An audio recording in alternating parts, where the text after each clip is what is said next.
በመድረኩ መክፈቻ ንግግር ያደረጉት የኮሌጁ ዲን አቶ አንዱዓለም ገብረመድህን ኮሌጁ በረጅምና አጫጭር ስልጠና ዘርፎች በርካታ ዜጎችን የሙያ ባለቤት ከማድረግም ባሻገር ከተለያዩ ተቋማት ጋር በመቀናጀት ከስራ ጋር እንዲተሳሰሩ እያደረገ ነው ብለዋል። ከ20 በላይ አጫጭር ስልጠናዎችን በማመቻቸት ዜጎች የሙያ ባለቤት እንዲሆኑ እየተደረገ ስለመሆኑም አስረድተዋል። የቦንጋ ፖሊቴክኒክ ኮሌጅ ከቦንጋ ቃለ ሕይወት ቤተክርስቲያን ጋር በመተባበር በአጫጭር ጊዜ ስልጠና በጋርመንት ዲፓርትመንት የተመረቃችሁ ለጊዜው መሰረታዊ የሆነውን የጋርመንት ሙያ ነው የወሰዳችሁ ወይም የልብስ ስፌት ሙያ ነው። ቀጥሎ የፋሽን ዲዛይን አለ። ሌሎች አድቫንስድ የሆኑ ሙያ ፊልዶች ስላሉ እያሳደጋችሁ ሄዳችሁ ራሳችሁንም ቤተሰባችሁንም አገርንም የምትጠቅሙ እንድትሆኑ አደራ ማለት እፈልጋለሁ። ሰልጣኞች በልብስ ስፌት መሰረታዊ ዕውቀት ያገኙ መሆናቸውን የተናገሩት ኃላፊው በቀጣይ ራሳቸውን ለማብቃት መትጋት እንዳለባቸው አስገንዝበዋል። ቦንጋ ቃለ ሕይወት ቤተክርስቲያን ስልጠናው በስኬት እንዲጠናቀቅ ላደረገው አስተዋጽኦ አመስግነው በቀጣይም ከሌሎች ተቋማት ጋር እንደሚሰሩ አስረድተዋል። ሌላው አቅጣጫ የሚባለው ምንድነው? የመንግስትና የግሉ አጋርነት ነው።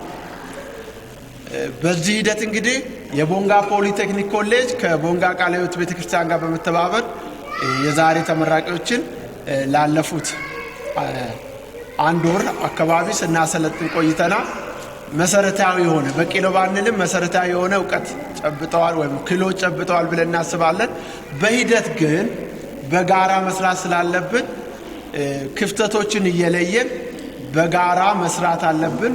እንደዚህ አይነት ግንኙነቶችን ማጠናከር አለብን። ኮሌጁ ሀገር በቀል ክህሎቶችን ለዜጎች ተደራሽ በማድረግ ሚናውን እየተወጣ መሆኑን የገለጹት ደግሞ የኮሌጁ ምክትል ዲን ወይዘሮ ለጢፋ አህመድ ናቸው። ኮሌጁ በርካታ የስልጠና አማራጮች ያሉት በመሆኑ ዜጎች በመሰልጠን ተጠቃሚ እንዲሆኑ ጥሪ አቅርበዋል። የተመረቁ ያሉ ሰልጣኞች የአጫጭር ጊዜ ስልጠና ለሶስት ወር ያክል በጋርመንት ቴክኖሎጂ ዲፓርትመንት በጋርመንት ፕሮዳክሽን ወይም የልብስ ስፌት የሰለጠኑ የተመረቁ ያሉት ተመርቀው ወጥተው ሜዳ ላይ ከሚቀሩ እንደዚህ በአጋር ድርጅቶች ጋር ሲሆን ቀጥታ ከስራ ጋር የመተሳሰር እድሉ የሰፋ ስለሆነ በርካታ ድርጅቶች ጋር አብረን እየሰራን ነው።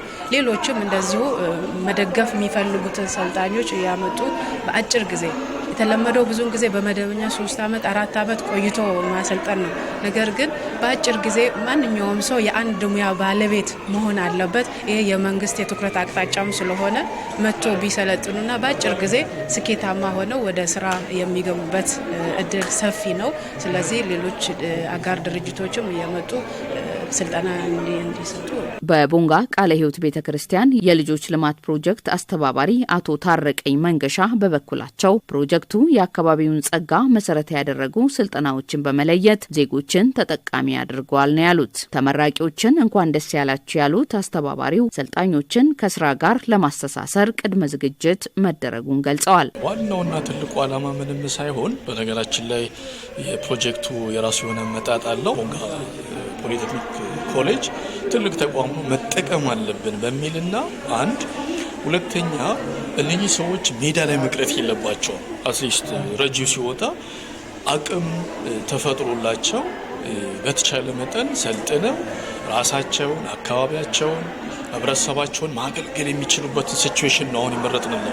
ከተማ ከአዲስ አበባ ማሽን ተገዝቶ መጥቶ ገብቷል። አሁን ላይ የዚህ ጋርሜንት የሲንጀር ማሽኖች ወደ 10 የሚሆኑ ማሽኖች በትክክል መጥቶ ገብቷል። ቤተ ክርስቲያኑ ደግሞ የመስሪያ ቦታ፣ ኤሌክትሪክ፣ የተለያዩ ነገሮችን ሬዲ አድርጓል።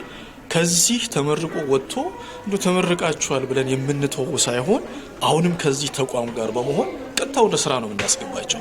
ከተመራቂዎች መካከል ዘማች ገብሬ፣ ስመኝ ሽብሩና አበራሽ ወልደ ሚካኤል ከስልጠና ባገኙት ዕውቀት ስራ ለመፍጠር መዘጋጀታቸውን ገልጸው መሰል ስልጠናዎች መጠናከር እንዳለባቸው አሳስበዋል።